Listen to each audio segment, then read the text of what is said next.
کہ loud speaker پہ نماز کا کیا حکم ہے؟ تو اکابرین ہمارے جتنے گزرے ہیں، سرکار مفتی اعظم ہند ہو، شیر بشیر اہل سنت ہو، مفتی برہان الحق صاحب ہو برہان ملت، مفتی علامہ نعیم الدین مراد آبادی صاحب ہو، حضور صد الشریعہ ہو بار شریعت کے مصنف، جتنے ہمارے اکابرین ہیں سب کا فتویٰ لاؤڈ اسپیکر پہ نماز پڑھنے کے لیے تعلق سے ناجائز کا ہے۔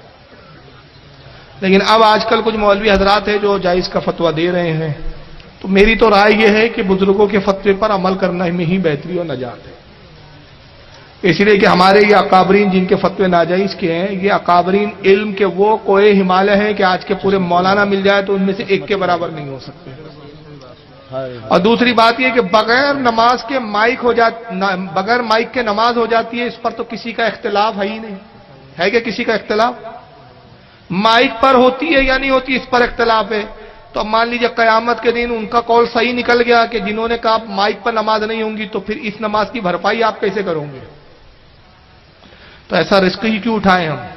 لیکن آج کل ایسا ہو گیا ہے کہ اکثر مسجدوں میں ٹرسٹی لوگ، بہت جگہ امام راضی بھی نہ ہو تو ٹرسٹی لوگ جو ہے مسجد کے انتظامیہ کے جو لوگ ہیں وہ دباؤ ڈالتے امام پہ، مائک لگاؤ، لاؤڈ اسپیکر لگاؤ، کیوں؟ آواز نہیں آ رہی ہے۔ ایسا معلوم ہوتا ہے سب اتنے عربی جاننے والے کہ امام نے قرأت کی سارا ترجمہ کر لیا انہوں نے دماغ میں۔ پھر کچھ لوگ رمضان میں بڑے ہوئے، ابھی رمضان آ رہے ہیں تو رمضان میں بڑا شور ہوتا ہے، یار تراویح میں تو لگاؤ کم سے کم مائک، یار امام صاحب کیا پڑھ رہے ہیں پتہ تو چلے۔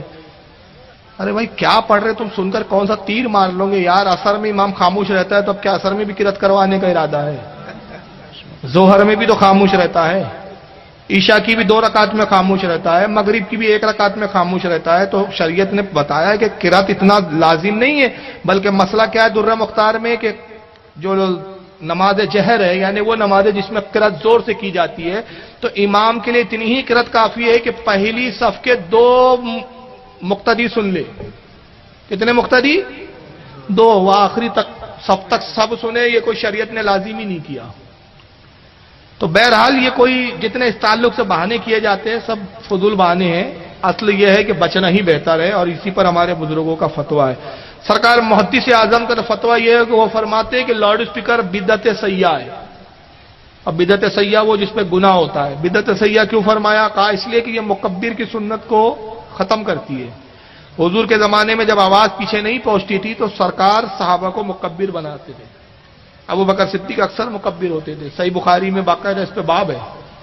تو صحابہ کو مکبر بناتے تھے، اب لاؤڈ اسپیکر ہونے سے مکبر ہٹا دیا گیا، مکبر بھائی لاؤڈ اسپیکر تو کام کر رہا ہے۔